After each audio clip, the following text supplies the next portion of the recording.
Well, hello there everybody, welcome back to the channel. Dodgy Gamer here with something a bit different today. It's not Andorra, it's not an experiment, it's not Broken Sword. It is Football Manager. It's the FMC League Cup. So what is the FMC League Cup? Well, it's an offshoot of the FMPL, the Football Manager Premier League, organised by Total Football Analysis and Cookie FM. The league has been running now for several weeks. Basically, a manager, a content creator, or just a Football Manager player takes control of one of the Premier League teams and manages them throughout a season. But it's not about the Premier League. That's just a warm-up for the Cups. And we've got the League Cup today, where we've been doing pretty well. After beating Burnley in the previous round, it's quarter-final time. We're in the last 8. My team, Sheffield United, is taking on the Newcastle United team of Topper George. We've got the match coming up here right now. So as I said in the intro there, something different today as we're in the FMPL League Cup quarter-final. It's Sheffield United against Newcastle. Let's show you the team. Newcastle are favourites, of course. We have not been in good form in the Premier League. We're rooted to the bottom, which is kind of why I haven't shown any of those matches on the channel. So I've got here a 4-4-2 formation that I've been using. It's a little bit on the attacking side, but it has been getting results. It's turned into an improvement in our performances in the Premier League. This is generally the team I'm going with. I've done a quick pick, I know. The only thing I have to check for there is the central defender, which for some reason never gets picked. So we're playing 4-4-2. It's attacking. We've got a target man. We're playing whipped crosses. We're focusing play down the wings. We're looking for that counter-attack, distribute to the target man, and really pushing them for the ball. So we see, he's lining up with 3 in the centre, 1 up front, and the 2 wingers. So he's obviously looking to overcrowd the centre of the pitch. I haven't played Newcastle yet in the Premier League, I have to say. Bit of a rainy day we've got here, so it'll be an interesting matchup to see how we do. As I say, in the Premier League, haven't been doing too well. We've only beaten Everton so far. Beat them twice, though, so that was pretty good. We've fared a bit better in the League Cup. We beat Burnley in the previous round, also a FM Premier League team, an FMPL team. We are sponsored by someone, TCM or something. I don't quite recall. I'll make sure their logo's on the thumbnail, which, is apparently something we all have to do. But yes, we did get a bit lucky in the League Cup. Well, you can only play the opponents put in front of you, as they say. In the rounds before the quarterfinal, we had no opponents put in front of us because the people I was drawn against just never showed up. So I got buys. It was buy, haha. And then Burnley, we got a win over Burnley in the previous rounds. As we've got to the quarterfinal stage, and I've let it all go to my head, I am recording this match for the channel. It might be the only match. We will see. But here comes Jermaine. Very nearly charged down and blocked there. We're off to a decent start. I've got to say, it seems to have been mainly Sheffield United to this point. As McGoldrick flicks one, now it comes to Freeman. Freeman fires it in. It says it's his first goal of the season, of course, because every time we start a touch game, it's a new setup with the squads. Okay, that was a cracking goal, I have to say. Pretty pleased with the start so far, but we do have to watch out because in one of my most recent league matches, I played Kylex Plays. I do believe you'll be able to find this on his channel because he does seem to record most of the content there. We took an early lead against Arsenal, his Arsenal team. We were all over them in the first half.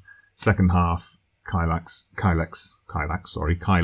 must have worked some tactical magic and they came back at us very strongly and they ended up winning that game with a late goal. And then the second game, we just crumbled and got absolutely hammered 5-0, which I've kind of got used to in the Premier League. Anyway, here we come. It's McGoldrick again. He's beating his man. He's got someone in the centre with him. He's not going to use him, but it doesn't matter because the ball comes to Jermaine anyway. It was parried by the keeper. Valerie Germain was there just to tap into an unguarded net. It's 2-0. Oh my God. Are the bottom team in the Premier League on their way to the semi-final?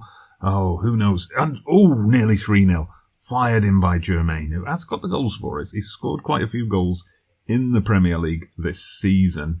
It's just the rest of the team that's been shit, really. Anyway, here we go. Newcastle attack breaks down. Let's make sure it stays broken down. Norwood with the ball, and now we're building it up down the flanks. The wing-backs are a key in this one, although I don't have them set to overlap. Baldock does get forward on the overlap a lot. Here comes Unas. It gets as far as Fleck. They almost cleared it. Cantrell gets it to Freeman. That is a very bizarre place for the highlight to end. Not complaining about the highlight ending there. It was a good bit of pressure from Sheffield United. But it looks like we're going to get to the half. 2-0 up. My opponent has paused. He's obviously making tactical tweaks. This is a difficult thing. When you're playing against the AI, I think it's a bit more predictable. You know what the AI is and isn't going to do and when they're likely to be making their changes. When you're up against another human manager, it is a bit more tricky that those changes could come at any time. But for now, it remains us with the advantage, with the pressure. Fleck knocks one out to Unas. It comes through to Germain again. Again, the deflection goes in our favour. 3-0. This is uncharted territory for my Sheffield United team this season. I can't believe what I'm seeing. We have only ever played like this if we've then ended up collapsing. And we have a chance for another one. It's a penalty. It's a penalty to Sheffield United. Oh my days, it's Germain, and he's got his hat-trick. It is 4-0. This is ridiculous. I'm not complaining, but it's ridiculous. Wow. In real life, this would be the situation where you'd say, well, I'd swap these cup wins for results in the league. We haven't got hope of doing anything in the league. So I'm quite happy. I'm more than happy to take these cup wins, to be honest. Looking at the team, I don't think there's a lot we need to change. The midfield are perhaps not having such a great game, slightly lower ratings, but the midfield, I kind of bypass them. It's just the wingers I use. So let's start the second half. Okay, we're finally kicking off the second half. A little bit of a delay while Topper George was trying to sort his tactics out. That's one little bit of advice I would give if you ever get involved in a touch versus game is, take your time over doing your own tactics at half-time, even if you're in a winning position, because once you've clicked continue, even if your opponent is still tweaking and making changes, you can't go back and make any changes. So if you suddenly think, actually, you know what, I'm going to change my deep line playmaker to an advanced playmaker, you can't do that until play's resumed again. Anyway, we defended well there. Ooh, it's going to be a red card, I think. He's already on a yellow. He cynically hacked down McGoldrick. He's off. Could this get any worse for poor Newcastle? I do apologise to Topper George for how this is going for him at the moment. But, this is the magic of the cup, as they say. The magic of the cup.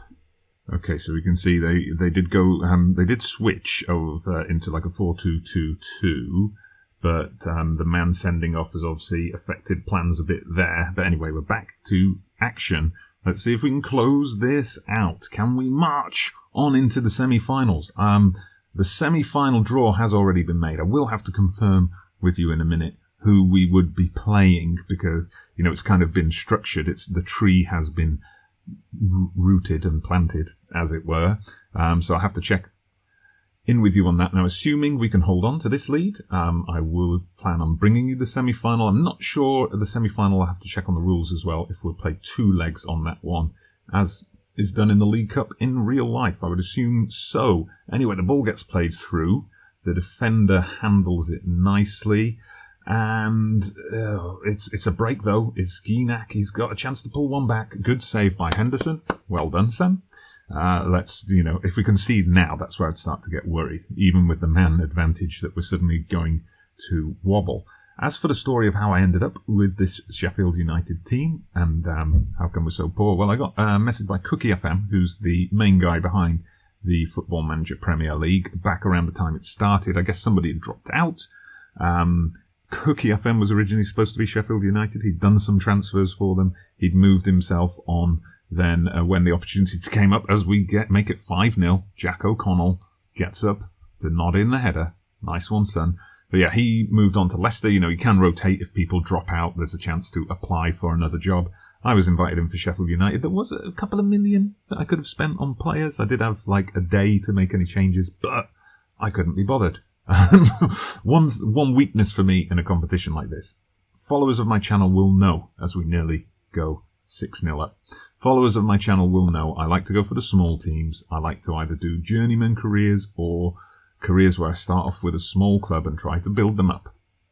So I generally get onto things like the Premier League towards the end of my career, not at the beginning. So I don't actually, obviously as a football fan, I know who the best players are and who the top players in the Premier League are and the top leagues around Europe, but I don't think I'm that into it that deeply in Football Manager that I would know who are the top players to sign for a team when you're starting up a save. Who should you bring in? Who's cheap that you can bring into a Premier League team and, get them boosted? Also, there's the fact that Football Manager this year, obviously, Sheffield United, when the season was still in existence, were playing way above expectations, which was something not really factored in to Football Manager. Lots of people are saying, Leicester and Sheffield United struggle in the Premier League in Football Manager, whatever the save is, whereas in real life, of course, both teams were flying as it looks like, a bit of a goalmouth scramble.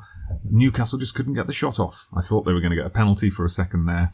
But yeah, so it's been a struggle with Sheffield United in the Premier League, but we've been majestic in the Cup, and it's good to be able to bring you a big win. It's a good thing I didn't bother showing you any of those Premier League games. The only thing we can do there is try not to finish in the bottom 3.